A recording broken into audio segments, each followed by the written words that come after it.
ରାତିରେ ଶୋଇବା ପୂର୍ବରୁ ଆପଣ ଏଭଳି କିଛି ଖାଦ୍ୟ ଖାଉଛନ୍ତି କି? ଯଦି ହଁ, ତେବେ ହୋଇଯାଆନ୍ତୁ ସାବଧାନ, କାହିଁକି ନା ଆଜି ମୁଁ ଆପଣଙ୍କୁ ଏଭଳି କିଛି ଖାଦ୍ୟ ସମ୍ପର୍କରେ କହିବି ଯାହାକୁ ଆପଣ ରାତିରେ ଶୋଇବା ପୂର୍ବରୁ ଖାଇବା ଦ୍ୱାରା ଆପଣ ନିଦ୍ରାହୀନତା ରୋଗର ଶିକାର ହୋଇପାରନ୍ତି। ହଁ ଦର୍ଶକ ବନ୍ଧୁ, ଆଜିକାଲି ଅଧିକାଂଶ ଲୋକ ନିଦ୍ରାହୀନତା ରୋଗର ଶିକାର ହେଉଛନ୍ତି। ସେ କାର୍ଯ୍ୟ ବ୍ୟସ୍ତତା କାରଣରୁ ହେଉ କିମ୍ବା ଚାପଗ୍ରସ୍ତ କାରଣରୁ ହେଉ କିମ୍ବା ଖାଦ୍ୟପେୟରେ ଅନିୟମିତତା କାରଣରୁ ନିଦ୍ରାହୀନତା ରୋଗର ଶିକାର ହେଉଛନ୍ତି।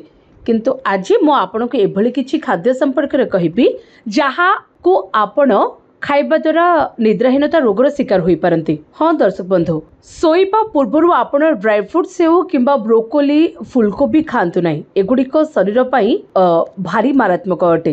ଏଗୁଡ଼ା ଯଦି ଆପଣ ରାତିରେ ଖାଉଛନ୍ତି, ଆପଣ ନିଶ୍ଚିତ ଭାବରେ ନିଦ୍ରାହୀନତା ରୋଗର ଶିକାର ହୋଇପାରନ୍ତି।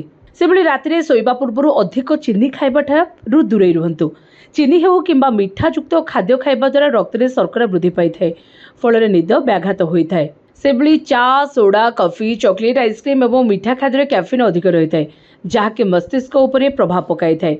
ତେଣୁ ରାତିରେ ଶୋଇବା ପୂର୍ବରୁ ମିଠା ଜାତୀୟ ଖାଦ୍ୟଠାରୁ ନିଶ୍ଚିତ ଭାବରେ ଦୂରେଇ ରୁହନ୍ତୁ।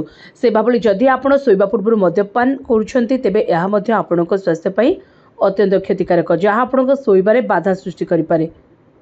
ସେଭଳି ଅତ୍ୟଧିକ ଅମ୍ଳୀୟ ଖାଦ୍ୟ ଯେପରିକି ସାଇଟ୍ରସ୍ ରସ, କଞ୍ଚା ପିଆଜ, ଟମାଟୋ ସସ୍ ଖାଇବା ଦ୍ୱାରା ହାର୍ଟ ବୋନ୍ ଖରାପ କରେ, ଫଳରେ ରାତିରେ ନିଦ ହୋଇନଥାଏ।